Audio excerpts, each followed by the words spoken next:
NAB کا آج بے سروپا پریس ریلیز دراصل بلیک میلنگ کا نیا مطالبہ ہے. میں ضبط کر رہا ہوں لیکن دل میں ایک طوفان لیے بیٹھا ہوں. اگر یہ بند ٹوٹ گیا تو پھر سب کا بھرم ٹوٹ جائے گا. یہ مت بھولنا کہ پچھلے 25-30 سالوں کے سب راز ثبوتوں کے ساتھ محفوظ ہیں. اچھا خود فرما رہے ہیں کہ نیب کی جو پریس ریلیز ہے بلیک میلنگ کا یہ بلیک میلنگ کا طریقہ کار ہے. اور خود پھر کیا کہتے ہیں 25-30 سال کے راز میرے دل میں دفن ہے, میں سب کچھ جو ہے میں بتا دوں. یار ملک صاحب بتا دیں, بہت مہربانی ہوگی, بتائیں کس کس سیاستدان نے جو ہے وہ آپ سے کیا کیا پیسے لیے, کیا فیورز دیے, لیکن ساتھ یہ بھی بتائیں کہ آپ نے کس کو کیا فیور دیے ہیں.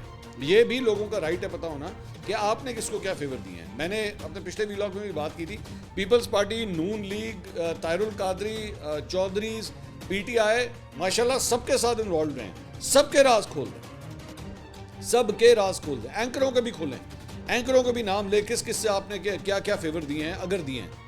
ٹھیک ہے, سب کے میڈیا ہاؤسز, چینل مالکان, سب کی ڈیٹیلز شیئر کر دیں, کچھ مت چھپائیں. اور آپ کو مجبوری کے تحت نہیں, یہ پاکستان کی, آپ کہتے ہیں نا میں نے پاکستان کے نام کے لیے, پاکستان کے ساتھ وفا کرنے کے لیے سب کچھ کیا ہے, تو وفاداری آپ کو یہ ڈیمانڈ کرتی ہے آپ سے کہ عمر کے اس حصے میں آ کے, اللہ آپ کی زندگی لمبی کرے, لیکن عمر کے اس حصے میں آ کے اب تو سچ بول دیں.